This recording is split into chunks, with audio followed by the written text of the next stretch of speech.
crecimos con mucha escasez, inclusive aquí en Estados Unidos, la verdad. Había momentos donde no había comida o había comida escasa, pero teníamos la escuela, gracias a Dios. Te levantabas y las ratas te caminaban encima y las cucarachas y todo, pero pues, yo sabía que yo necesitaba estudiar para salir adelante. En mi país yo nunca dormí en el suelo, pero aquí sí. Te das cuenta de la realidad que tus padres inmigrantes pues no tienen el nivel económico para darte ciertas cosas. Mi mamá se sacrificó tanto, trabajaba tanto. También mi papá, pero mi papá fue una persona muy violenta. Entonces no era como que tenías un refugio en la casa. Había violencia en la casa y había violencia en la calle. Entonces había violencia por todos lados, ¿verdad? Y aprendes a defender. Te querían agarrar y todo y decías, bueno, vamos, yo no me voy a meter. O sea, yo no me voy a meter a eso. Yo quiero terminar la escuela, quiero terminar la high school, quiero terminar la universidad. Tengo un plan de vida y mi plan de vida no incluye perderme. Era de la Universidad de Cal State LA por Los Ángeles. Saqué mi carrera en administración de empresas con un enfoque en recursos humanos y en economía. Como uno nunca ha pasado el dolor o el luto, te da miedo volver a pasar una situación donde vas a querer a alguien y si se muere. Y te da pánico, ¿no? Porque piensas, ¿y si se muere aquí? ¿Y si se muere mi hermano? ¿Y si se muere mi mamá? ¿Y si se muere aquí? Pero es parte de la vida. Yo, mi niño, él era muy risueño, pero yo sentía algo diferente. O sea, mi hermano tiene hijos también. Como que sentía que mi niño no iba avanzando como iban avanzando mis sobrinos. Entonces te quedas así como, está pasando, ¿no? Lo llevamos al doctor. A los 18 años lo diagnosticaron pues con autismo y con retraso y otras cosas más. Que por cierto a él nos dijeron que él nunca iba a caminar y nunca iba a hablar. Otro proceso de luto. Otro proceso de, bueno, el hijo que yo pensé que yo iba a tener. Y se va a ir un poco duro. Pero uno cuando tiene un hijo, tú tienes las ilusiones de cómo lo vas a criar, cómo va a ser él. Y cuando no es así, tienes que pasar otro proceso. De decir, bueno, el hijo que yo pensaba que yo iba a tener. Entonces tenés que pasar, yo al hijo que yo pensé que iba a tener, lo tuve que dejar ir, tuve que soltar. Y tuve que aceptar la realidad. Y tú y lo hemos platicado. Sí. Mi hijo, al principio es duro aceptar que tu hijo tiene necesidades. Es muy duro. Es un proceso, es otro proceso de luto. Es un proceso bien duro. Te vas dando cuenta, o sea, yo a mi hijo es lo mejor que me persona. Mi hijo es un niño tan especial. Ustedes lo miran, él es un muy buen niño. También somos creyentes en la terapia física, ocupacional, lo que sea, ¿no? Para que él pueda llegar a ser lo más independiente posible.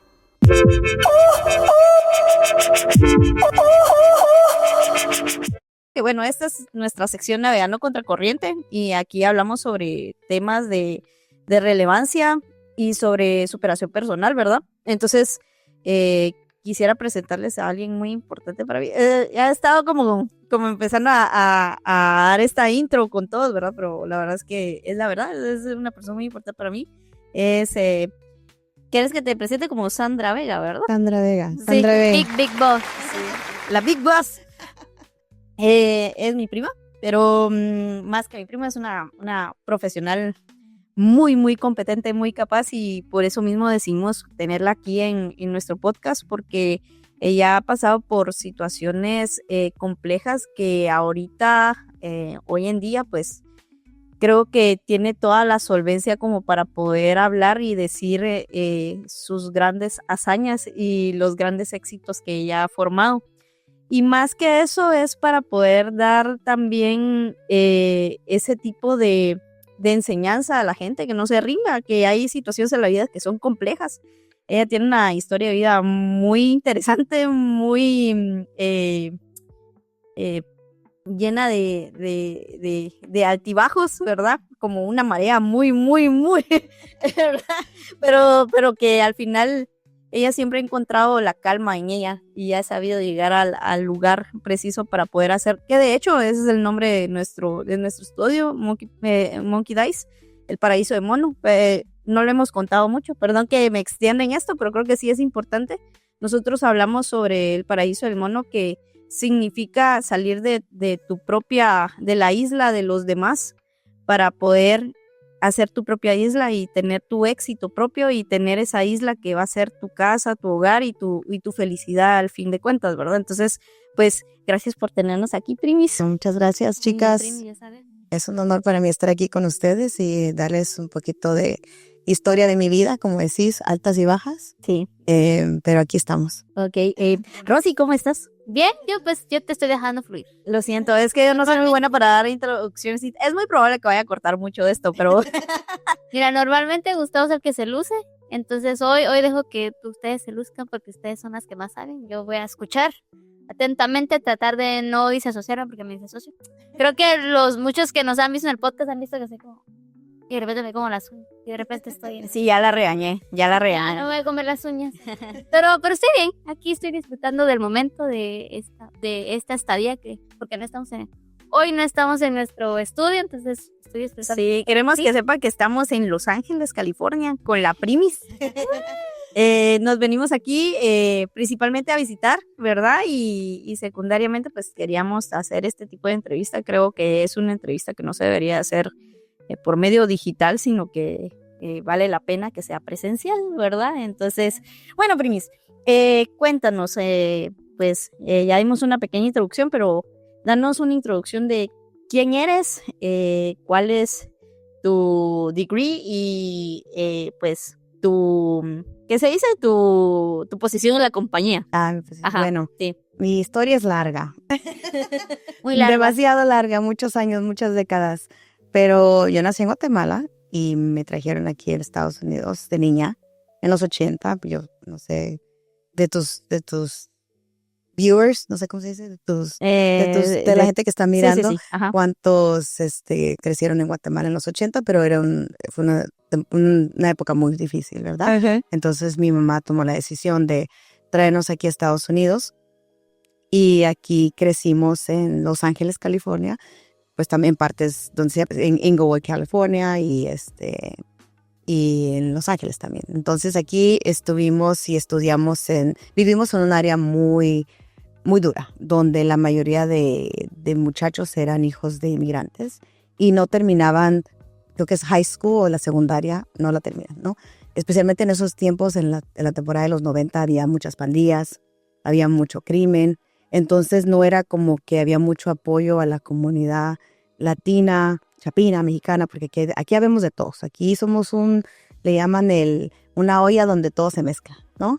Entonces no es como que había mucho apoyo, pero yo sabía, porque sí tuve noción de los tiempos donde viví en Guatemala, que yo no quería venir aquí y ser una estadística más.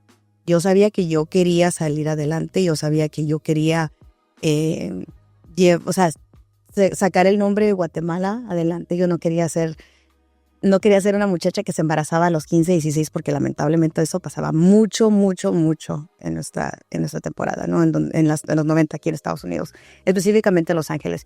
Yo sabía que yo no quería terminar en pandillas, yo sabía que yo quería salir adelante y pues estudiar y me metí a los programas que habían con pocos recursos, porque mi familia sí tenía muy pocos recursos. Vivíamos en una área muy pobre. Ahora son anécdotas, como dice la Rosy. Como dice Por la Rosy, anécdota. son anécdotas, pero eran lugares donde realmente pues sí había mucha pobreza. O sea, te levantabas y las ratas te caminaban encima y las cucarachas y todo, pero pues, yo sabía que yo necesitaba estudiar para salir adelante. Entonces, seguí estudiando, no me di por vencida. Era duro porque tienes ese conflicto cuando tus padres migran y tú eres pequeño, hay un conflicto. Hay un conflicto de no solamente no personalidad, pero de encontrarte a ti mismo, ¿no? Porque creces con muchas personas de otros países, creces aquí en Estados Unidos, creces en el medio del inglés y el español, y no encontrarte a ti, recordarte tu identidad y recordarte de dónde vienes, es bien difícil cuando estás creciendo, ¿no? Y es que tú te viniste pequeña. Sí, tú... me vine pequeña, tenía como 8 o 9 años por ahí, entonces sí estaba pequeña, pero siempre recordaba las situaciones en Guatemala, ¿no? No veníamos, en Guatemala, tú sabes, no venimos de familia pobre, porque no es así, pero mira, me recuerdo de las situaciones que yo miraba en Guatemala, los niños de la calle. Para mí fue muy impactante todo eso. Mi mamá nos llegaba a llevar a donde estaban los barrancos en Guatemala y a llevarle comida a los niños. Entonces a mí me quedaba esa imagen donde yo realmente yo estoy muy dichosa de estar en este país, ¿verdad? Es una gran dicha para mí. Aparte que en Guatemala, pues íbamos a colegio privado, también fuimos a escuela pública, pero allá no te regalaban, en los 80 no te regalaban ni un pan, ¿verdad? Entonces tú venís a este país y te dan desayuno, te dan leche huevitos, lo que sea, y decís, o sea, ¿cómo? Soy bendecida, tengo mucho que agradecer, porque recuerdo que mi país lamentablemente no era así. Entonces, ¿cómo hago para aprovechar esta situación? Yo sé que vivimos en un lugar donde hay mucha pobreza, crecimos con mucha escasez, inclusive aquí en Estados Unidos, la verdad. Había momentos donde no había comida o había comida escasa, pero teníamos la escuela, gracias a Dios. Sí, yo tengo muchas dudas con respecto a cómo fue esa ese choque porque todos tenemos esa impresión de que cuando migras a Estados Unidos vas a estar mejor, ¿verdad? Normalmente los que migran digamos, de nuestros países para Estados Unidos tienen esa impresión como de llegando a Estados Unidos y como que la vida cambia. La vida te cambia. Pero no cambia como uno espera, Claro. ¿verdad? Ese impacto de, digamos, porque pues ustedes tenían familia allá, pues económicamente no estaban tan mal, No. ¿verdad? Pero de venir de allá para acá, ¿cómo fue ese impacto a la hora de enfrentarse con un idioma que no hablaban, Ujú. ¿verdad? Porque ustedes vinieron hablando cero inglés. Sí, hablábamos poquito porque mi mamá nos metió en una escuela privada donde hablábamos poco, pero obvio no es lo que necesitas para Solo comunicarte. hi, how are Solo you? hi, how are you y pencil, ¿verdad? Porque la pronunciación pues no es la mejor que te Ajá. enseñan allá, pero sí veníamos hablando lo mínimo, Lo básico. lo básico. Ujú. Ujú. Entonces, ¿cómo fue ese choque de venir acá, venir a dar a un lugar que creo que era todavía de inferior que allá? Ujú. ¿Cómo fue para ti eso de decir, ok, porque supongo que tus papás tuvieron esa conversación, es que allá va a ser mejor la vida, Claro. bla, bla, bla, bla, bla, y Sí, ese choque? o sea que te van a traer a Disneyland, ¿no? Con eso Ajá. te traen engañado porque yo sabía que mi familia estaba en Guatemala. Mis abuelitos, mis tíos, mis primos, todo estaba allá y aquí estaba toda la familia de mi papá, pero yo no la conocía. Ujú. Entonces para mí fue un choque porque me recuerdo que el primer día que venimos, yo estaba pequeña, mi papá se estacionó enfrente de una casa y era una casa enorme. Y yo dije, wow, aquí voy a vivir, ¿no? Porque en Guatemala, gracias a Dios, pues teníamos una casa, yo tenía mi cuartito pequeño y todo, pero tenía mis propios espacios. Y miré la casa y dije, hoy sí, qué casa tan grande. Entramos y lo que pasaba es que esa casa la habían dividido como en 6 diferentes casitas. Entonces vivíamos mi abuela, la mamá de mi papá, ella dormía en un closet. Mi hermano y yo dormíamos en el suelo y en la cocina, el pedazo de la cocina, y mi mamá y mi papá dormían en una camita individual, los dos. Y estábamos en unos espacios bastante pequeños, ¿no? Muy limitados, muy contado todo. Y yo decía, bueno, era un contraste, porque miraba la realidad de mi país, me recordaba la realidad de mi país en los 80, que había mucha hambre, muchos niños en la calle, que gracias a Dios yo no la sufrí. Pero tenía recuerdos de eso, ¿no? Tenía recuerdos y estaba agradecida, pero al mismo tiempo venís a un país donde estás un poco peor, un poquito peor porque yo decía, bueno, en mi país yo nunca dormí en el suelo, Ujú. pero aquí sí, ¿verdad? Entonces dormíamos en el suelo, o sea, tú pensás que en Estados Unidos no va a haber cucarachas, hay cucarachas y ratas, ¿verdad? Muchas de Y muchas. Y más si estás en Nueva York. Ajá. Sobre todo Pero sobre todo ahí. en Nueva York hay mucho.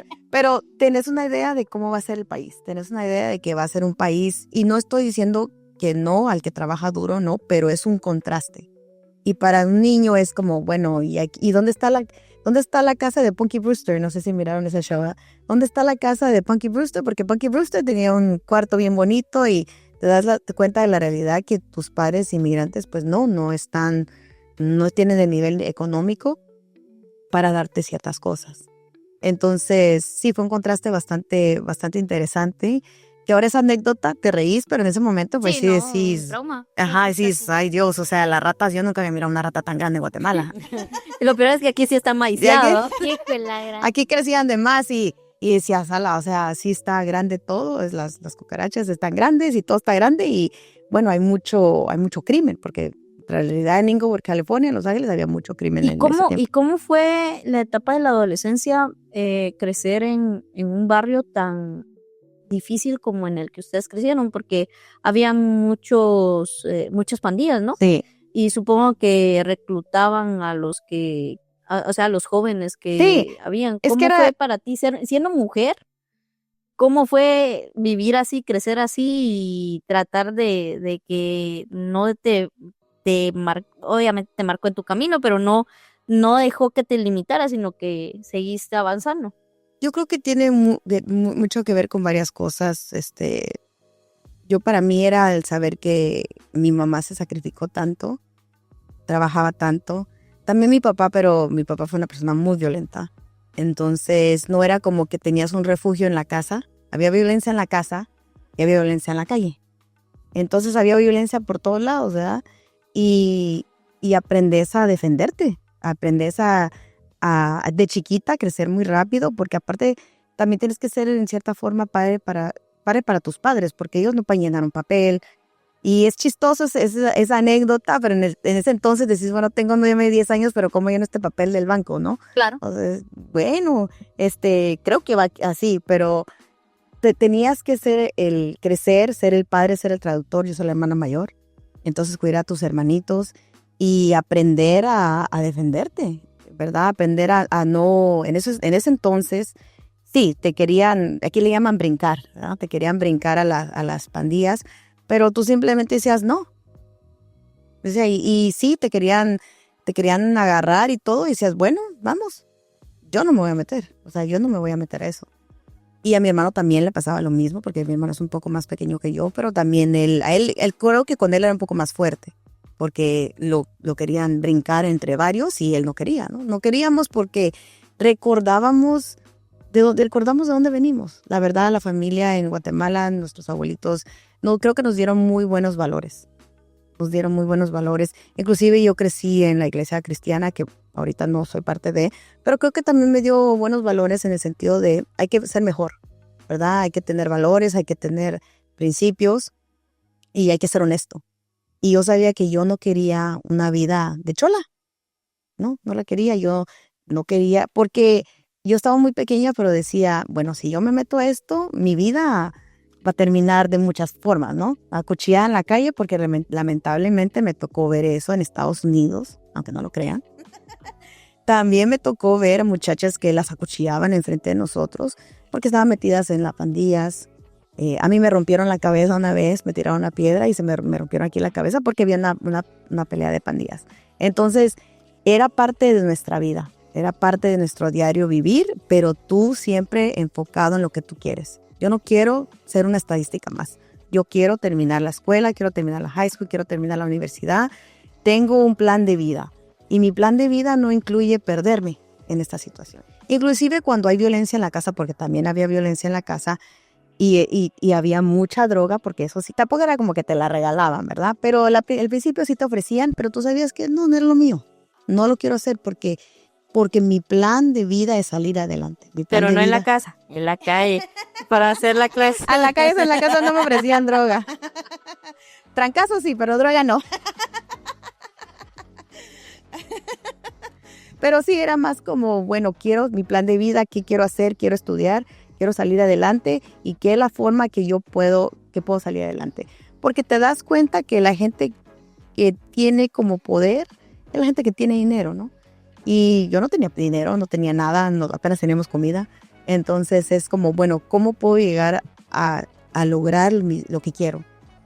Y la realidad es con tu educación, sacar tu carrera universitaria, que en ese entonces era muy difícil para los latinos estudiar. No se nos empujaba, porque lamentablemente tus papás lo que quieren es que te gradúes y trabajes y ayudes, porque son padres inmigrantes que trabajan mucho, que tienen mucha carga, pero sí, dije, no, voy a estudiar, voy a hacer esto, voy a ir a la universidad y como dice Rosita, a veces te desasocias, ¿no? Sí. Eso te ayuda te a pasar de la muchas realidad. cosas. Sí, tienes que seguir a como dé lugar, como no dé importa lugar, cómo. tienes que seguir, pero dándote cuenta de que ¿qué tú quieres? O sea, te vas a poner un plan y lo vas a seguir. Sí, yo sabía que quien se me cruce, yo voy a lograr lo que necesito lograr, ¿verdad? Si tengo que, porque aquí la universidad es muy, muy cara. Pero decía, bueno, puedo aplicar a becas, puedo aplicar a esto, puedo aplicar a otro. Informarte porque no es como que tus padres estén pendientes de ti, porque ellos no saben la cultura, no saben el proceso. Entonces tú tienes que ser tu propio padre. Cuando tú eres hijo de inmigrantes, tú mismo tienes que ser el padre tuyo y tú misma guiarte y salir adelante, que es lo que creo que es lo duro para los muchachos hijos de inmigrantes, ¿no? Porque no tienen ese apoyo de los papás. Entonces, y no que no te lo quieran dar, es que no pueden, ¿verdad? Sí, alimentarte del idioma también tiene que ver. Claro, el idioma, aprender el idioma, aprender el proceso, aquí es muy diferente, ¿verdad? Que en nuestros países. Entonces, tus papás te dejan así como, bueno, tú si quieres, ahí está, ¿verdad? Dale, pero tienes responsabilidades en la casa. Claro. Y digamos, pues tú ya nos comentaste de que tú creciste en el ámbito cristiano evangélico, sí, ¿verdad? Sí. ¿Tú te casaste a qué edad? La primera vez que me casé, porque van varias, No creo que mucho. no, solo van dos. Pero la primera vez que me casé a los 20 años, por los 20 años. Y por lo mismo, ¿no? Porque tu religión te empuja a no pecar o a no hacer cosas indebidas. Entonces, en ese entonces, para agradar a las normas religiosas, creo, en ese entonces, nos casamos bastante jóvenes con mi primer esposo. Que la verdad, a los 20 años realmente casarte estás sudando a la casita. Ajá. Estás sudando a la casita porque no tenés ni la madurez, ni la estabilidad financiera, ni emocional para llevar un matrimonio, pero vas aprendiendo en el camino, ¿verdad? Vas arruinando en el camino. Entonces vas aprendiendo y terminamos la universidad. Bueno, yo terminé la universidad, nos apoyábamos mutuamente, la verdad eso sí le agradeceré siempre a él. Y lamentablemente él unos cuantos meses antes en el 2003, antes de graduarse, él falleció. Entonces fue un golpe bastante duro para mí, porque creo que primera vez en mi vida encontré un apoyo en alguien de mi misma edad, porque éramos igual de jóvenes, con nuestra misma historia, padres inmigrantes, de hijos mayores de la familia, y fue un golpe muy duro perder a alguien que me había apoyado tanto en la vida, la verdad. Y con él estudiamos en la universidad y nos apoyábamos, pero sí era difícil. A veces cuando me casé llegábamos a la casa y literalmente solo teníamos una tortilla y un huevo para comer. Y decíamos, bueno, mitad. O sea, mitad huevo, mitad... Aquí miramos cómo hacemos, pero la vamos a Él hacer. era el doble que tú, Y él era muy cerdo, alto. o Él sea, era, sí. no sé, en Guatemala, pero él medía 6'3". Entonces era una persona muy alta y comía mucho. Comíamos mucho. Pero sí, a veces hay que pasar hambres para lograr tus metas. Y está bien. O sea, a mí no me ponía triste porque yo decía, bueno, hoy no tendré que comer, pero el día de mañana sé que voy a tener que comer. No importa. No me hace falta perder unas libritas de más. Las puedo perder. Pero, ¿cómo fue ese proceso durante el tiempo que falleció, pues, tu primer esposo? Ahorita, pues, después que te casaste, ¿cómo fue ese lapsus para ti en tema laboral y en tema personal? Porque poder manejar esa situación es bastante compleja sin llegar a un borde de locura, Sí. podríamos decirlo, ¿verdad? Pues la verdad es que las deudas. ¿Qué me empujaba las deudas? De la plata. Pues sí, porque realmente tenés que pagar, tenés que comer, tenés que pagar tus cuentas, la electricidad, nada se paga solo, pero fue un proceso bastante duro. Yo no entendía que el proceso del luto es un proceso y lleva años. Eso no lo entendía, no sé si por mi edad o por mi madurez, o yo nunca había perdido un ser querido, entonces no sabía cómo lidiar con el luto. Pero sabía que necesitaba trabajar porque se necesitan pagar la casa, se necesitan pagar el carro. O sea, que podrías decir que tu refugio fue el trabajo. Creo que sí, en cierta forma sí fue el trabajo. Fue el trabajo donde me refugié, pero también yo siempre tenía una meta de salir adelante, ¿no? Entonces yo dije, bueno, estudié en la universidad, saqué mi carrera porque me gradué de la universidad de Cal State LA o Los Ángeles, y me saqué mi carrera en administración de empresas y con aquí le dicen como un enfoque en recursos humanos y en economía. Entonces, a pesar de la muerte de mi primer esposo, me dolió mucho, ha sido una de las cosas más traumáticas de mi vida, pero yo sabía que yo necesitaba trabajar, o sea, pero también puedo trabajar y llevar el proceso de luto. Que eso es muy complicado. Es muy complicado porque a veces, depende, habían días que era muy eficiente y había otros días que era como duro, ¿no? Porque estás desasociando, porque estás llorando, porque llegas a casa y está vacío, porque hay muchos vacíos y no sabes cómo lidiar con esa situación. Y digamos, tú pues toda la vida has tenido a tu hermanito, al segundo, ¿verdad? Sí. Porque ustedes son 4 hermanos, Todos pero al segundo siempre estaba junto a ti. Sí. Entonces, por lo menos no estabas tan sola, porque en ese entonces todavía compartían la casa. Sí, ¿o sí, no? mi hermano y yo siempre, pues como típica familia latina, inmigrante en Estados Unidos, vivíamos, mi hermano se fue a vivir conmigo cuando mi esposo falleció.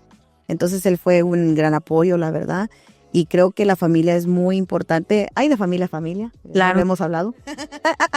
Hay de familia a familia, pero creo que es importante buscar la familia que te apoya, ¿no? Que te apoya, no, pase lo que pase, va a estar ahí. Entonces, como le digo a mi hermano, él es, no sé cómo se dice en español, pero él es mi ride or die.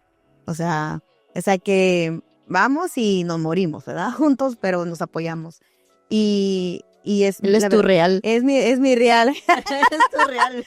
es mi bastoncito. Ajá. Pero sí, la verdad, nos hemos apoyado bastante. Y tal vez por lo mismo que hemos pasado muchas cosas similares, ¿no? Los que pasamos en Guatemala, migrar a otro país, para pasar tanta necesidad en un país tan rico, que es un conflicto, ¿no? También. Porque todo el mundo piensa que estás en Estados Unidos viviendo súper bien. Y dices, si supieran que duermen en el suelo. O si supieran que, ay Dios, hay que partirse una tortilla, ¿verdad? Entre dos. Pero siempre con la meta de que, bueno, sí, la vida va a pasar, pero ¿cómo salgo adelante? ¿Cómo llevo mi vida adelante? ¿Cómo me reinvento? Y eso es un proceso que lo estábamos platicando. Es un proceso que uno tiene que ir aprendiendo constantemente, ¿no? A veces la vida, por ejemplo, yo me enfoqué en recursos humanos cuando mi primer esposo falleció. Ahí trabajé por 5 años y llegó un punto donde yo ya no quería hacer recursos humanos porque la verdad, la gente piensa que es un trabajo bien fácil, pero es un trabajo bien complicado porque tienes que lidiar con la gente. Aquí en Estados Unidos hay muchas leyes y si la compañía es multiestatal, cada estado es como un país, cada estado tiene sus propias leyes y es bastante complicado, pero lo vas aprendiendo. Entonces llegó un punto donde dije, ya no quiero hacer esto por un tiempo y saqué una licencia para seguros médicos y de vida para grupos grandes. Entonces saqué esa licencia y me fui a trabajar en eso como por 3, 4 años, que la verdad fue un excelente trabajo, me encantó, pero había muchos viajes, tenías que viajar mucho. Pero realmente estoy muy contenta que lo hice, que lo probé, que viajé, pero conocí a mi segundo esposo, entonces quisimos empezar una familia y te das cuenta que es importante estar para tu familia, no puedes estar viajando todo el tiempo o sí puedes, ¿no? Pero mi prioridad en ese momento era estar un poquito más con mi familia, con mi bebé, porque estaba muy chiquito en ese entonces. Y yo voy a ir tirándote preguntas más dirigidas a tu vida personal. Obviamente, pues habla mucho de la superación de ella como profesional y después vamos a darle como el giro pero sí me gustaría como darle ese toque porque yo sé que tú pasaste por procesos bien difíciles para poder superar y uno de ellos es el tema de la religión. Uh-huh. Porque cuando no sé si puedo decir el nombre de tu ex esposo. Sí, No, sí, mi primer esposo, sí. Bueno, es que se me hace más fácil. Cuando Jerry murió, yo sé que tú estabas muy en el tema de la religión. Sí. ¿Cómo fue para ti ese choque de saber que ya no estaba él? Él era también parte de la iglesia. O sea, para ti, ¿cómo lo tomaste? Porque yo sé que tú no estás peleada con la religión. A pesar de todo lo que... Ahora ya no. A pesar de todo lo que has pasado, porque no solo esto has pasado muchas cosas que vamos a ir hablando poco a poco, pero ¿cómo fue en ese momento el choque, verdad, de tu fe y cómo lo fuiste superando poquito a poco? Fue un choque muy fuerte, fue un choque que duró 20 años, o sea, yo crecí como una típica chapina, no típica, pero como el 70%. El 70% crecí en un hogar evangélico. Te prediqué yendo a la iglesia, pero en la casa se vivía otra realidad. Sí, por si no se han dado cuenta, desasociamos un poquito. Las Pero- tres. Pero fue muy difícil el proceso porque tú creciste en una familia muy Sí, era una contradicción, ¿no? Era una contradicción el evangelio, la Biblia, el cristianismo, y realmente en la casa nunca no se practicaba lo que se predicaba, ¿no? Y eso es un contraste y que tú vas viendo como, bueno, aquí te dicen una cosa y practican otra, ¿no? Pero sí fue pero sí pude, a través de los años he podido tomar lo bueno que aprendí, la verdad, porque sí me crucé con mucha gente que tenía, y no quiero decir que tienes que tener una religión para tener valores y morales, eso es erróneo para mí. Para mí, tú puedes tener valores y morales sin tener una religión, ¿no? La religión, tengo mis ideas acerca de eso ahora, pero pienso que sí, fue una pelea que yo tuve, ¿no? Porque yo crecí en la iglesia, me casé con un esposo cristiano, éramos líderes de la iglesia evangélica aquí en Los Ángeles. Y él falleció y fue un shock para mí, porque era como, bueno, hice todo bien, entre comillas, ¿no? Me casé bien, tratando de agradar a Dios, tratando de hacer las cosas bien, ¿y qué pasa? Se muere del nada, de repente, sin explicación, ¿no? Y la Y realidad es que estaba joven. ¿Cuántos sí, él años estaba tenía joven, él cuando falleció? 23 iba a cumplir 24, porque teníamos la misma edad, los dos íbamos a cumplir 24.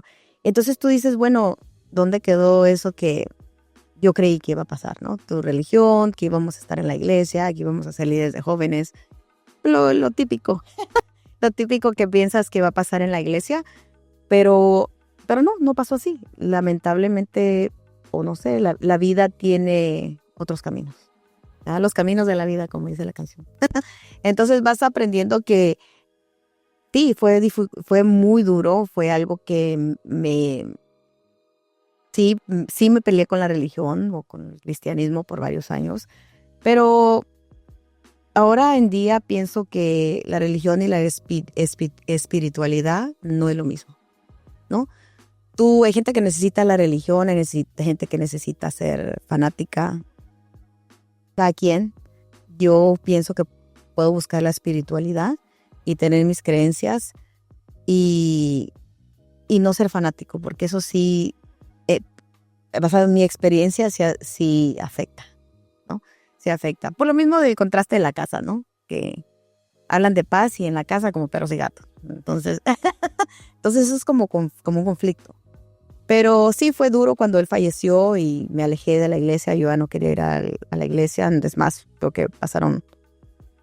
Él tiene ya 23, 24 años de fallecido, tal vez, el 2003.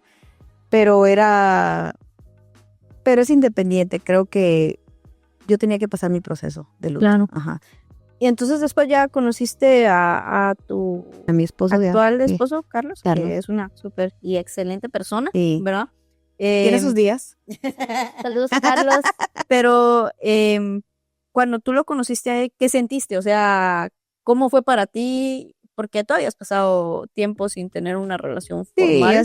Sí, tener una ¿verdad? relación formal, sí. ¿Cómo fue para ti tomar ese paso de venir y volver a querer intentar de nuevo rehacer tu vida de esa manera, ¿verdad? Sí. Porque ¿cuánto tiempo pasó? 3 años. 3 años. Sí. O sea, sí te llevó un tiempo como para... Y te conociste más y ya tuviste Sí. como más esa interacción contigo misma. Sí, pero el proceso del luto, creo que yo no lo llevé muy bien. No sabía que es un proceso. Solamente sabía que ya no quería sentir ese vacío, ¿no? Y lamentablemente cuando estás en un proceso de luto y no tienes una buena guianza o alguien que tal vez te guíe o te ayude. Mi hermano estaba ahí siempre para mí, pero la realidad era que mi vacío era más profundo de lo que yo podía manejar. Porque mi primer esposo, él falleció en mis brazos. Murió en mis brazos y eso fue algo bien traumatizante. ¿Sí? Sí, traumático. Algo muy traumante para mí. ¿Te marcó? Me marcó mucho, fue algo muy fuerte. Y a mí me daba miedo volver a querer a alguien así. Porque decía, si yo vuelvo a querer a alguien así, Y se vuelve a lo que morir, pasó. y este trauma y este dolor, y como uno nunca ha pasado el dolor o el luto, yo nunca había pasado el luto de perder a alguien, Ajá, era como, te da miedo. claro. Te da miedo volver a pasar una situación donde vas a querer a alguien y si se muere. Y te da pánico, ¿no? Porque piensas, ¿y si se muere aquí? ¿Y si se muere mi hermano? ¿Y si se muere mi mamá? ¿Y si se muere aquí? Entonces pero es parte de la vida. La muerte es parte de la vida. Entonces, por eso es importante aprovechar los momentos con tu familia ahora. Porque Jerry un día, era un domingo, fuimos a ver Lord of the Rings, me recuerdo. Se empezó a sentir mal. Y así como les estoy diciendo, el siguiente día él ya no abrió sus ojos. Él falleció. Y tú no sabes qué puede pasar mañana. Tú no sabes qué puede pasar. No La sabes. siguiente hora. El siguiente hora. Entonces, ¿qué te queda el presente? Y eso es algo que yo lo tengo que recordarme a mí misma, el presente, que cuenta el hoy, el ahorita, ¿no? Y reinventarte y decir, ok, no, tengo que recordarme que el momento, que tengo que disfrutar este momento, ¿no? Y sí fue algo muy traumatizante. Perdón, me traba la lengua. Traumatizante, pero también leyendo libros. Algo que sí yo le pudiera recomendar a alguien que haya perdido a un ser querido es buscar terapia. La verdad, porque yo no lo busqué. No busqué la guianza de gente que esté preparada para ayudarte a manejar esas situaciones. Entonces, te dejas llevar por amigos que te invitan, que te llevan a tomar y lo que sea, y te llevan a lugares más oscuros. No te llevan a lugares donde te van a ayudar a salir del hoyo. Entonces, Donde se vuelve una espiral. Donde vas más al hoyo y más al hoyo en lugar de buscar ayuda. Creo que es importante buscar ayuda, buscar terapia, buscar ayuda de gente preparada, ¿no? Porque hay gente, inclusive si vas a la iglesia, la gente está madura en el sentido de que te van a ayudar, también es bueno, ¿no? A mí no me hizo muy bien la iglesia, la verdad, no fueron como que los más sabios en ese momento para ayudarme a lidiar con el dolor de la pérdida, pero sí recomendar a que busques una persona que te pueda ayudar. Y estar en terapia no tiene nada de malo. Yo sé que tal vez en nuestra cultura es como un Es que tabú, es más complicado. un tabú, pero sí, es importante pasar el proceso del duelo y darte una segunda oportunidad. Porque sí era cuando yo con mi esposo, cuando lo conocí, de verdad, yo no creía en el amor a primera vista. Pero lo miré y fue como un flechazo. Obvio, no fue amor a primera vista, fue algo, atracción. Pero yo nunca en mi vida había querido tener hijos, inclusive la primera vez que yo me casé. No era algo que me nacía. Y cuando yo lo miré, dije, este va a ser el papá de mis hijos. O sea, fue algo que me dijo con el sí. Esos ojos tapatíos. Los ojos tapatíos de mi esposo, él es El acento. Él es mexicano, él es de Guadalajara. Entonces, algo, no sé, no te puedo explicar qué sentí cuando lo conocí. Fue algo mutuo, fue una conexión muy interesante. No, yo a veces creo en vidas pasadas, no sé, puede ser, pero sentí como que lo conocía de antes, como que había una conexión. Como es esa teoría que dice la teoría del hilo rojo, ¿no? Algo así. Yo dije, y yo no sabía esa teoría, pero dije, ahora que ya pasaron los años, digo, se me hace que había un hilo rojo por ahí. La Primi lo vio y dijo, de aquí soy. De aquí soy. Y sí, la verdad nos dimos una oportunidad también. Tenemos ya 18 años casados. Ha sido pues complicado como cualquier matrimonio porque somos culturas diferentes. Él sí vino mayor de México. Yo no, yo crecí aquí en Los Ángeles. Entonces, aquí en Los Ángeles la gente latinoamericana tiene su propia cultura. Los hijos de inmigrantes tenemos nuestra propia cultura y es acoplarte, ¿no? Acoplarte a la cultura. Y yo soy una mezcla de chapín, mexicano, estadounidense, Los Ángeles. Entonces, de complementarse, la verdad. Y sí, altas y bajas, pero darte una segunda oportunidad y trabajar los demonios del pasado. Claro. Y o sea, bueno, ya conociste a tu esposo, empezaste tu vida con él. ¿Al cuánto tiempo quedaste embarazada? A los 2 años. A los 2 años se dejaron sí. bastante tiempo Sí, de sí, margen, ¿verdad? Sí, porque había que conocerse. había que ver si sí o ¿Cuántos si años no. tenían ustedes cuando se casaron? Mi esposo es un poco más pequeño que yo porque me mintió.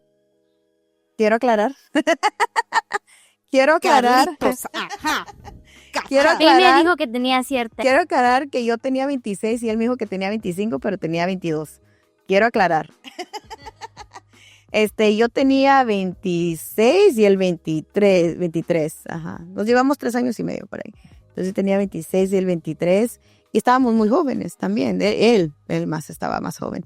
Pero, disclaimer, como dicen en inglés.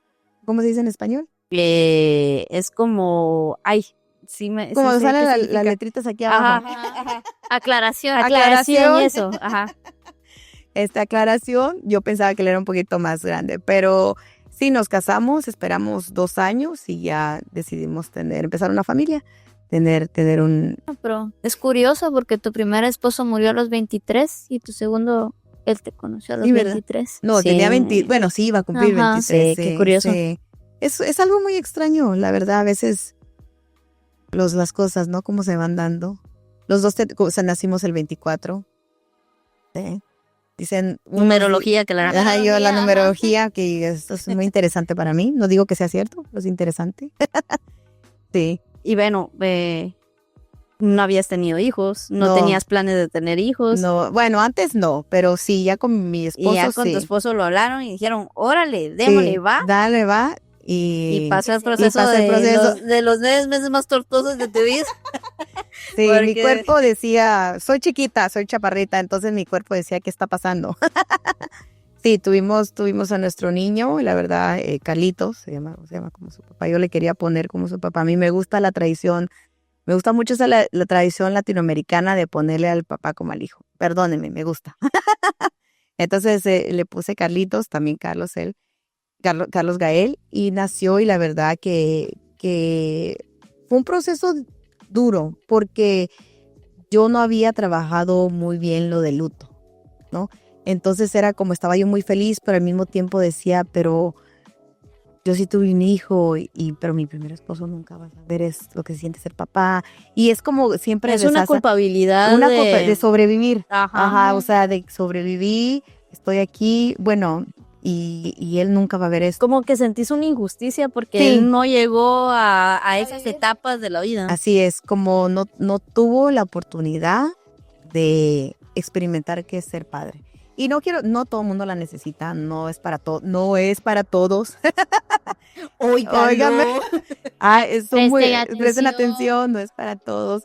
Pero creo que él hubiera sido un excelente padre y como no trabajas, no había yo trabajado bien lo del luto, era como, ay, no, nunca va a ver esto, nunca va a sentir esto, nunca va a hacer esto.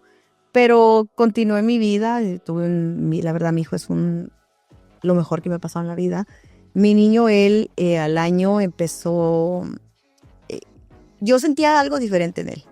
Mi niño, él era muy risueño, pero yo sentía algo diferente. O sea, mi hermano tiene hijos también y miraba a mi niño y miraba a los hijos de mi niño, ¿no? Y como que sentía que mi niño no iba avanzando como iban avanzando mis sobrinos. Entonces te quedas así como, está pasando, ¿no? Y lo llevamos al doctor y a los 18 años lo diagnosticaron pues con autismo y con retraso y otras cosas más. Que por cierto a él nos dijeron que él nunca iba a caminar y nunca iba a hablar. O sea, probablemente no camine porque él tiene esto y esto, muscular, lo que sea.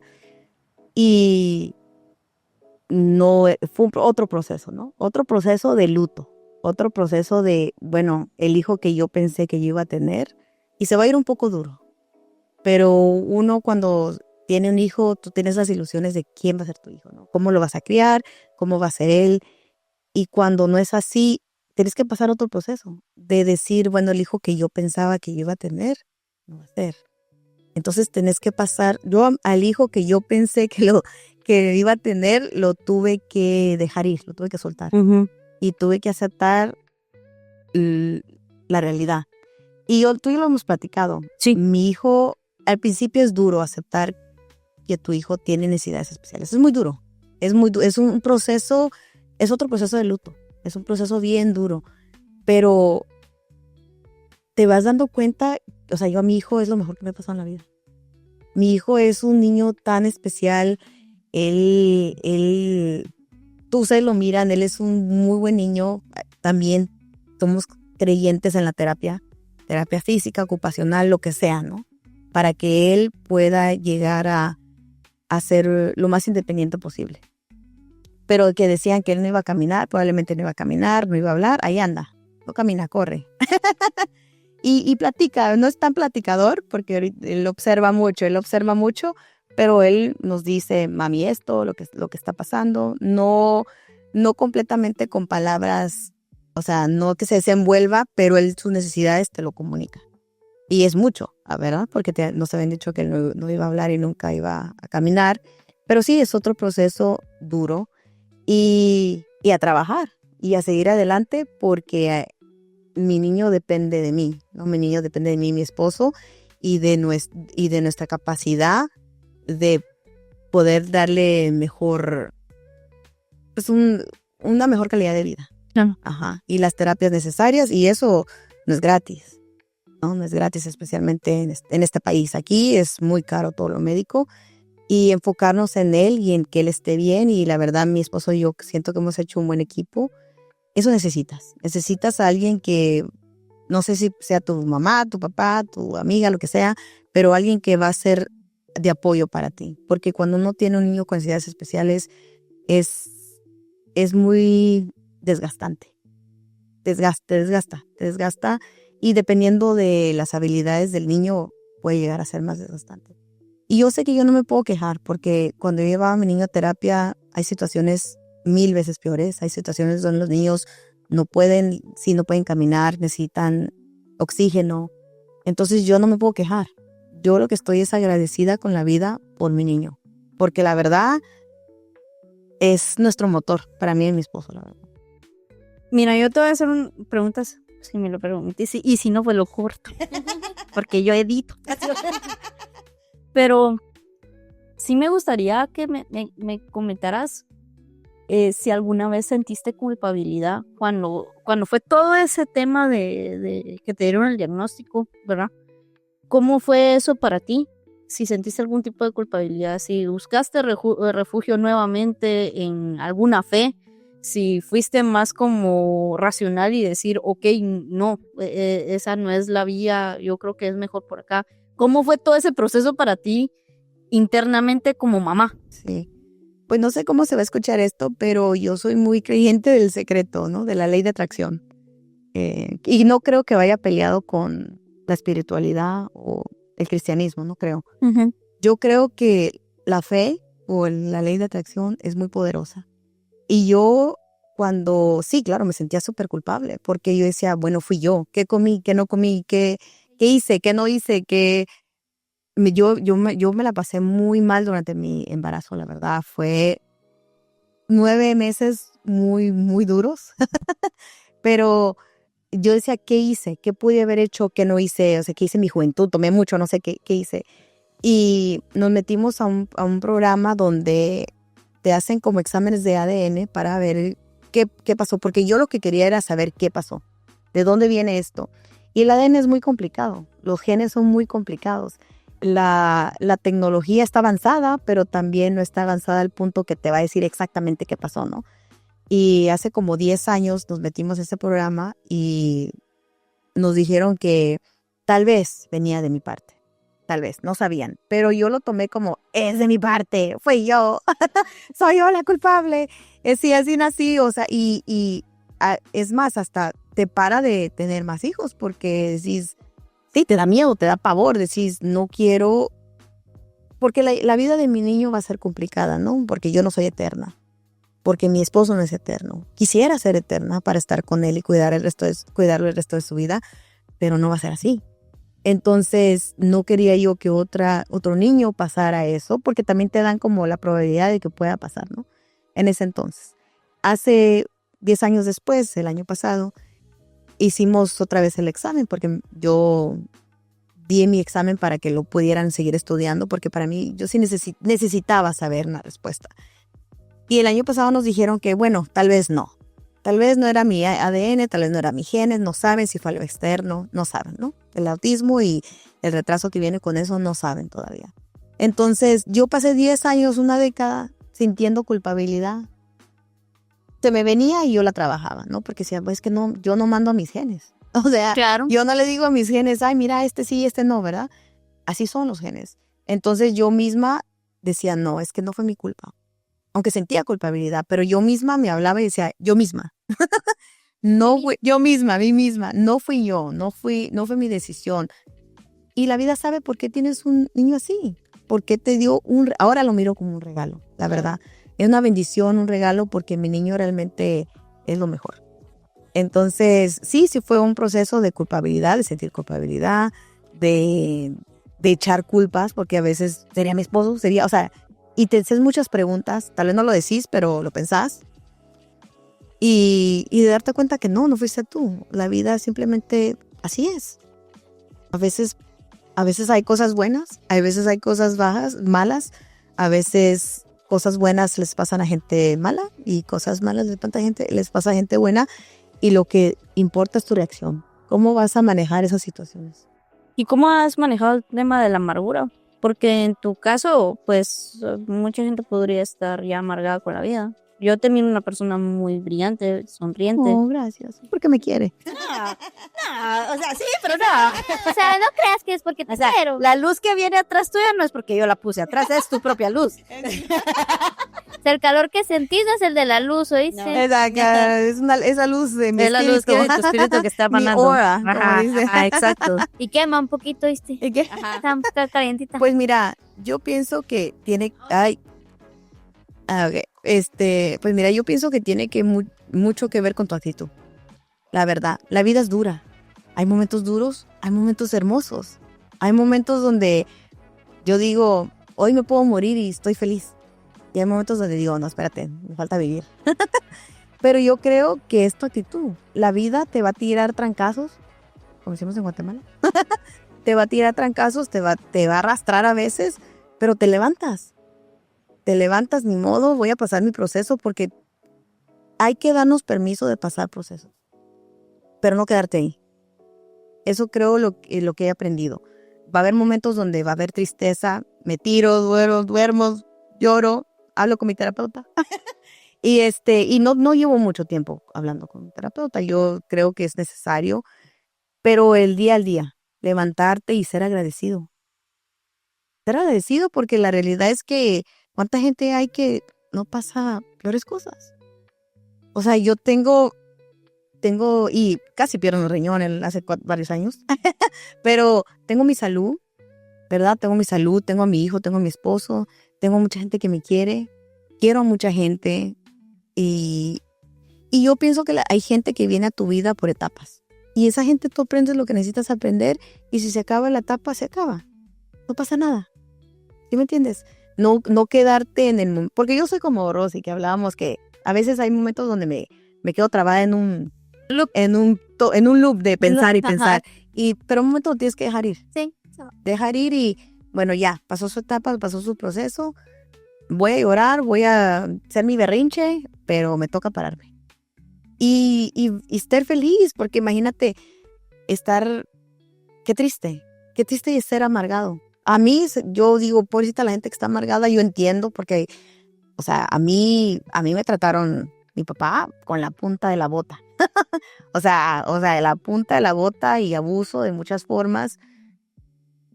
Ni modo, así fue él. Lamentablemente eso me tocó.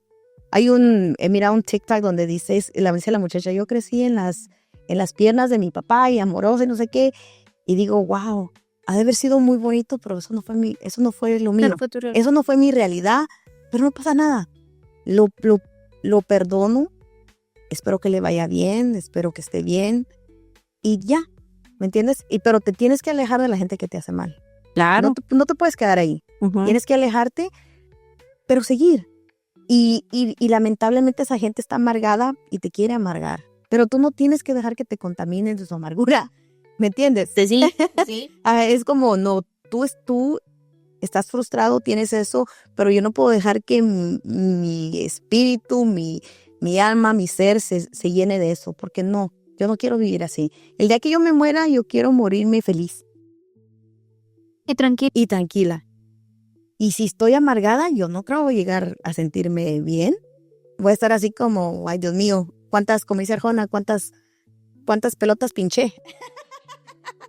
No es así, se trata de ser mejor persona, y no te voy a decir que no tengo mis días donde sí hay como recuerdos de ciertas cosas que han pasado. Pero es normal. Sí, es normal, y pero lo sobrepasás, ¿no? Lo sobrepasás y llega un punto donde yo dije, sí, sería bueno ver a un terapeuta, sería bueno hablar. Te digo, no tengo mucho tiempo, pero me ha hecho mucho bien. Y cuando no lo necesito, pues ya no lo necesito. Y de repente le hablo y digo, ahora sí necesito platicar porque estoy trabada en un loop. Estoy trabada en un loop y necesito salir ¿verdad? ¿Y cómo fue ya el proceso, digamos, de ser mamá? Ya pasar todo el tema de las terapias, seguir con tu trabajo. Pues sí, o sea, mira, a mí me gusta, un consejo es, a mí me gusta lo que yo hago. Y obvio, en cualquier trabajo va a haber situaciones donde hay jefes o jefas o sea, compañeros donde no necesariamente son mentores, ¿no? No necesariamente son gente que te está apoyando. Lamentablemente aquí en Estados Unidos hay mucha competencia, hay mucha gente de diferentes razas, muchas culturas y a veces hay clashes en culturas, en falta de profesionalismo, que decís, bueno, ¿qué está pasando ahí?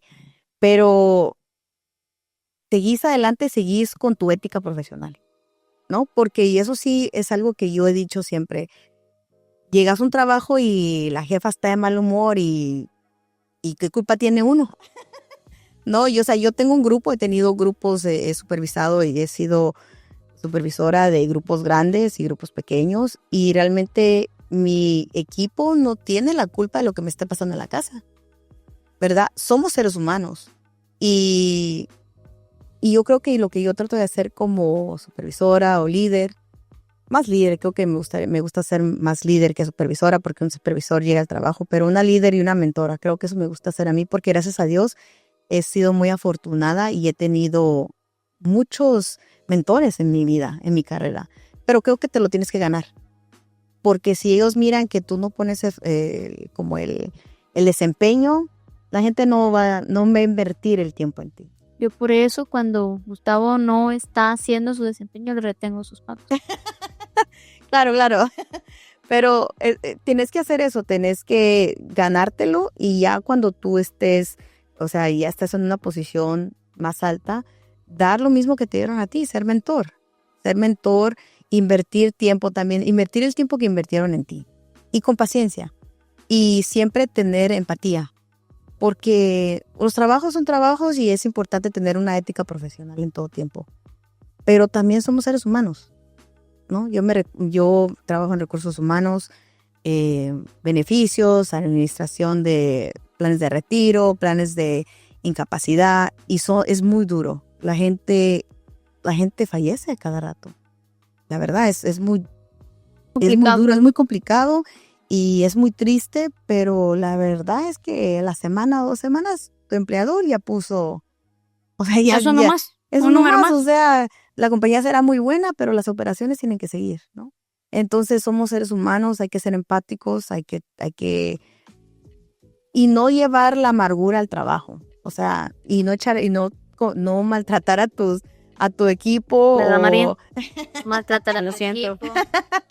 Y pienso que hay que ser y tratar de ser la persona con quien todos quieren trabajar, ¿no? La persona que le huye, porque hay gente que todo el mundo le huye. Que nadie quiere trabajar con ellos, pero hay que ser una persona que, ¿sabes qué? Yo quiero que mi equipo quiera trabajar conmigo. Entonces te toca como trabajar con grupos grandes, grupos pequeños y tenés que ser empático. Ahora la pregunta es, ¿tú sabes más o menos cuántos son en tu compañía? Sí, ¿Cuánta gente es más o menos? más o menos como 1,200, dependiendo, porque también tenemos contratistas, ¿se dice? Ujú. Y Pero de más de esas 1,200, ¿cuántos chapines son? Bueno, latinoamericanos creo que en total, porque chapines, aquí no se puede preguntar de qué país sos o qué etnicia, ¿verdad? Porque hay muchas leyes acerca de eso, pero tal vez chapines, te puedo decir, tal vez otra persona más, y eso lo estoy asumiendo porque miro que el VPN se conecta de Guatemala. Pues estoy asumiendo, no sé si es alguien que está trabajando allá en Guatemala, pero pensaría que tal vez 1 o 2, yo y otra persona más. ¿Y qué se siente? Pues es que es complicado aquí en Estados Unidos, ¿no? Porque los latinoamericanos no es como que tengamos, tal me voy a oír un poco, no sé, pero no es como, no, no es como, no, pero no es como que empezamos en la misma plataforma, ¿no? Yo vengo de papás migrantes, donde no hablan el idioma, y la mayoría Tenés de más gente, obstáculos. tenés un poco de más obstáculos, y la gente que está aquí, pues ellos ya tienen décadas aquí, casas. No pienso, no quiero generalizar que tal vez no se tienen que preocupar de qué van a comer durante el tiempo que van a la universidad, ¿no? Que si hay comida o no. Entonces, si pagas tu colegiatura, así se dice cuando vas a la universidad. Sí, Sí. colegiatura. Tu colegiatura Tu mensualidad. o tu mensualidad o comes, ¿no? Porque era muy complicado. Entonces, ahorita ya creo que es un poquito más fácil porque nuestra generación, yo miro a mi hermano tiene sus hijos y él los apoya bastante, la mamá también, entonces van a la universidad, también trato de apoyarlos porque tú sabes qué duro fue ir a la universidad y no tener que comer, ¿verdad? O sea, o pagas tu renta, porque aquí también es otra cultura. También yo no podía quedarme a vivir con mis papás porque la realidad es que está complicado. Y entonces decís, no, pues yo no puedo vivir ahí, ahí sí me van a tener que meter a un manicomio. Ahí sí me voy a amargar y Ahí meterme a un ahí sí manicomio. me voy a O amargar. sea, vivir con tus papás o el manicomio está mejor el Mejor el manicomio. manicomio, mejor me voy al manicomio. Te entiendo, perdón, papis, perdón.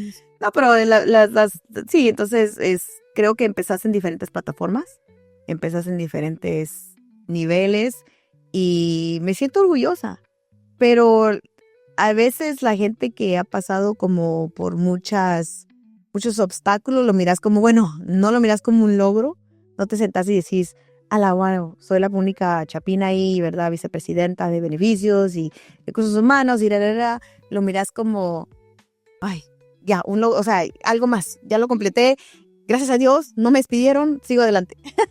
Y vamos lo que yo tuve que trabajar es el síndrome del impostor. Yo no sabía qué era eso, porque antes no había una palabra de eso, ¿no? No sabías eso qué es. Y el síndrome del impostor es cuando tú llegas a una compañía, trabajas y tenés un nivel o un estatus o un título y pensás que no te lo mereces, ¿no? Pensás que estás jugando. Yo sentía, soy una niña, bueno, en ese entonces soy una niña, no sé si me merezca estar aquí, no sé cómo llegué. No te hace el crédito que mereces, porque realmente gratis no fue. O sea, fueron años de mucho trabajo, de mucha experiencia. Gracias. De mucha experiencia y te tienes que dar el crédito, pero cuesta porque no es algo que te enseñaron, ¿no? Es como... ¿Y cómo empezaste a dar tú el crédito? Lo estoy trabajando. Estoy así como, bueno, fue un logro, es un logro. Lo que yo sí quiero mantener siempre es la humildad. Creo que es importante. No importa en qué trabajo estés, no importa que seas vicepresidente o presidente o lo que sea, creo que la humildad es muy importante. Porque la vida tiene sus altos y sus bajos, ¿no? Y la persona no vale por lo que tiene o lo que no tiene. Pero sí, yo siento que una persona que se levanta y sigue adelante es de admirar. Y no importa, o sea, yo, como te he comentado, yo he trabajado de todo en este país. Durante el tiempo antes de la universidad yo hice de todo. Trabajé de todo, limpié casas, restaurantes, hasta me hice fotógrafa. O sea, de lo que necesites trabajar para salir adelante. Un trabajo es un trabajo digno. Con que lo hagas digno, con que lo hagas con todo tu corazón, con que lo hagas con todo el profesionalismo, es un trabajo. Y con que encontres tu pasión, siento que vas a salir adelante. Y reinventarte, que eso también lo sigo aprendiendo. Reinventarme, o sea, bueno, esto ya no está trabajando, ¿qué puedo hacer, no? ¿Qué puedo hacer y cómo puedo salir adelante? Pero sí es algo que lo tengo que trabajar también y darme el crédito necesario, pero siempre quisiera mantener la humildad. Quiero mantener una humildad porque, vamos, la gente no vale por su título. Es importante, no estoy diciendo que no. Ir a la universidad es súper importante, te abre muchas puertas. O sea, ustedes saben, ¿no? Ir a la universidad es súper importantísimo. Ir a la universidad en este país, en Estados Unidos, como inmigrante es necesario. Pero no es la única forma. No es la única forma. Hay gente que yo conozco que son plomeros latinos que les va muy bien. Tienen... Con quien tú encuentres lo que a ti te gusta. Haz lo que a ti te gusta, lo que a ti te apasiona y con todo el corazón. Siento que esto... Pero hazlo bien. Pero bien hecho. Y con amor. Bien hecho y con amor. Pero si, como decía mi papá, si no lo vas a hacer bien, no lo hagas. Ah, bueno. Pero sí hay que hacerlo bien. Hay que hacer las cosas bien y hay que hacerlas con una buena ética profesional. Y digamos, si podrías describir un día normal en la vida de Sandra Vega, ¿cómo es desde que te levantas hasta que te acostas? Bueno, depende del día. Si el día, porque nosotros tenemos mi trabajo, donde trabajo ahora, porque he cambiado de trabajos también, pero donde trabajo ahora depende. Si me toca ir a la oficina, me levanto a las 6 de la mañana, porque el tráfico de Los Ángeles realmente fue una pesadilla, pero ustedes en Guatemala también tienen un tráfico bastante Denso. Entonces me levanto a las 6 de la mañana, me arreglo para ir al trabajo, voy al trabajo, entro a las 7:30. Y un día típico es, bueno, ¿qué está pasando? ¿No? Depende de si estamos trabajando en un proyecto, si hay que hacer un análisis financiero de lo que está pasando. Como yo he trabajado en todas las áreas de recursos humanos, pues depende si se necesita ayuda para un discapacidad o alguien está en discapacidad o alguien se lastimó en el trabajo o está pasando algún problema que se tiene que lidiar. No trabajo con mi jefe o con los abogados, dependiendo de lo que está pasando. Y trabajar en alguna póliza para implementar a la compañía. Y la compañía con la compañía que yo trabajo ahora es una compañía estatal, interestatal. Entonces hay empleados en todos los estados y ahorita se están expandiendo mundialmente. Entonces, bueno, ¿qué está pasando? Ver esos proyectos. Es un nivel de estrés bastante alto, la verdad, porque es mucha responsabilidad. Pero sacando adelante, ¿no? Trabajando con gente hay gente que es mentora, como te he dicho, que es excelente, que querés trabajar con ella, y otra gente que pues cuesta un poquito, son más complicadas y bueno, echarle ganas. Sí. Y ya después, pues trabajo muchas horas y encontrar un balance, porque eso es lo que sí me ha costado, encontrar un balance de no ser un workaholic, de encontrar un balance de también la familia, mi niño me necesita, mi esposo me necesita, y darme más tiempo para disfrutar los logros, porque creo que eso es algo que hay que trabajarlo, porque a veces tenés tus logros, tenés tus cosas, pero estás tan afanado en el trabajo que no las disfrutas. Y eso es algo que lo sigo aprendiendo, ¿no? Sigo aprendiendo cómo voy a asegurarme de disfrutar lo que he logrado. La verdad es que nosotros estamos súper contentas de tenerte y mejor dicho, que tú nos tengas aquí, porque tú eres muy hospitalaria y aquí Venimos a invadir. ¿verdad? Venimos a invadir. Gus no está porque él no quiere venir. Si con 2 se está costando, ya con 3. Pero aquí está en nuestro corazón. No, ha sido nos la hemos pasado muy bien. Hemos viajado esta semana. La verdad ha sido muy bonito. Hemos conocido nuevos lugares. Yo he visitado lugares que tenía muchos años de no visitar y la verdad, tú sabes que te quiero mucho. Yo también te quiero Eres mucho. una de mis personas favoritas y espero que sigas visitándome. Es así, definitivamente eso sí va a pasar, pero yo de verdad te agradezco mucho. Yo tenía mucha ilusión de hacer este episodio. Nos costó porque la verdad es que estuvo muy corrido el viaje, pero lo bueno es que se logró. Se logró. Y lo importante es saber que tú tenés una historia de vida bastante, como lo dije desde el principio, como muy altibajos, pero has sabido manejar la situación a tal punto de que ahorita te miro como una luz bastante radiante, pero con bastante sabiduría por todo lo que has venido viviendo durante toda esta trayectoria de estas décadas de tu vivencia. Las pocas décadas. Poquitas décadas muy de mi vida. Pero Unas sí, 2, 3, 4. Pero las pocas décadas, Pero de 5 ¿qué no pasa? De 5 no pasa. Y una vez más se nos llenó la memoria, pero pues lo bueno es que fue al final. Y pues nosotros te agradecemos mucho por haber estado aquí por habernos tenido aquí y pues No sé, es que no sé cómo terminar este episodio porque la verdad no lo quiero terminar. No quiero que se termine ese viaje, la verdad. Puedo terminarlo yo diciendo que la Primis va a hacer otro podcast donde va a contar su historia de vida. Oh, no, Estamos sería- planificando sería- hacer un sería larga. podcast con Pues por la eso. Primis, pero va a ser solo por medio de escucha primero y ya después miramos si lo hacemos grabado. Sí, porque yo creo que la historia de la Primis sería una temporada, varias temporadas completas. Sí. ¿De qué? ¿Del podcast? ¿De cuántos Sería, años? ajá. En las muy pocas décadas que he vivido, Ah, sí, efectivamente. he vivido muchas vidas, pero son muy pocas. Ajá. Así pues se puede llamar Muchas libras en una sola vida. Exacto. Ah, sí. 40 vidas en una sola No, vida. menos. Eso no se habla. No se Yo habla de lo dije digo. 40 vidas. 40 vidas, sí, Pero sí, sí, se no habla de años, no Bruno, años. dije, claro, Dije claro que vidas. no. Vidas. Bueno, les agradecemos por haber visto este episodio y haberlo escuchado. Pues pueden encontrarnos en nuestras Plataforma. redes, en las plataformas de podcast. Sus plataformas favoritas Sí, como Gustavo nosotros por podcast. acá Y nos pueden encontrar como Monkey Dice Studios en YouTube. en YouTube, Ajá. Facebook, Y Instagram. como Monkey Podcast en Spotify. Entonces ahí estaremos. Les agradecemos mucho por habernos visto. Adiós a Gucci. Gucci, te voy a retener tus pagos.